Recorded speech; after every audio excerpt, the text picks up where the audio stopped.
માણસા ખાતે આંગણવાડી બહેનો દ્વારા પડતર પ્રશ્નને લઈ આવેદન આપવામાં આવ્યું। છેલ્લા ઘણા સમયથી પડતર પ્રશ્નને લઈ આંગણવાડી બહેનો માંગ કરી રહી છે, પરંતુ કોઈ નિરાકરણ ન આવતા ગુરુવારે આંગણવાડી બહેનો દ્વારા આવેદનપત્ર આપવામાં આવ્યું હતું। બજેટ સત્ર પહેલા આંગણવાડી બહેનોએ પડતર પ્રશ્નને લઈ સરકાર સામે મોરચો માંડ્યો છે, જેમાં હાઈકોર્ટના હુકમ મુજબ લઘુત્તમ વેતન અને કાયમી દરજ્જાની પ્રબળ માંગ, સારા મોબાઈલ આપો અથવા રજિસ્ટર નિભાવો, ડિજિટલ કામગીરીનો સખત વિરોધ કરવામાં આવ્યો હતો। MMY, AVT, પોષણ ટ્રેકર, FRS જેવી એપમાં આવતી મુશ્કેલીઓથી કંટાળી બહેનોએ રોષ વ્યક્ત કર્યો હતો। માણસા ખાતે એકત્ર થઈ આંગણવાડી બહેનોએ ધારાસભ્ય JS પટેલ, મામલતદાર અને TDOને લેખિતમાં આવેદનપત્ર આપ્યું હતું। આંગણવાડી બહેનો દ્વારા લઘુત્તમ વેતન, કાયમી નોકરી અને નવા મોબાઈલ વતનમાં બદલીની માંગ સાથે આવેદનપત્ર આપ્યું હતું। હું આંગણવાડી કેન્દ્રમાંથી છું। અમારા માણસા તાલુકાની દરેક બહેનો આજે અહીંયા એટલી બધી તકલીફ વેઠી રહી છે, જેઓને ઓનલાઈન કામગીરી અતિશય વધી રહી છે, જોડે જોડે રજિસ્ટરો પણ નિભાવવા પડે છે।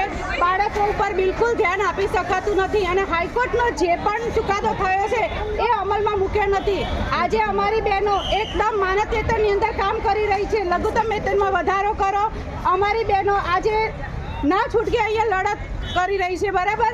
અત્યારે બાળકો, નાના બાળકો, જે પાયાના બાળકો છે એ બાળકો ઉપર અમે એટલું બધું ધ્યાન આપવા હોવા છતાં આજે અમને એકદમ માનદ વેતનમાં ગણવામાં આવે છે। હાઈકોર્ટે ચુકાદો કર્યો હોવા છતાં પણ આજે અમને કોઈ ન્યાય મળે નથી।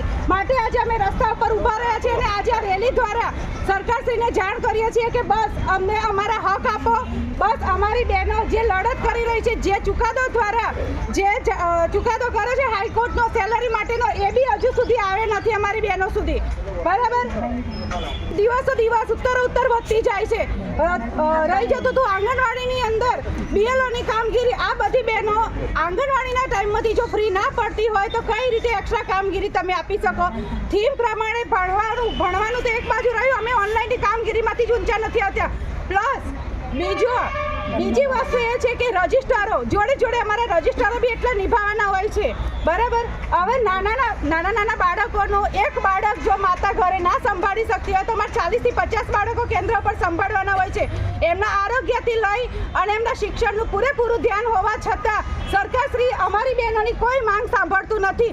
આની આંગણવાડીની બહેનો માટે હાઈકોર્ટનો જે ચુકાદો છે એ રીતેની સેલેરી થાય, લઘુત્તમ વેતનમાં અમારો વધારો થાય, અમને સરકારી કર્મચારી જાહેર કરો, મોબાઈલની કામગીરી બંધ થાય, બસ અને ફોટો કેપ્ચર બંધ કરો।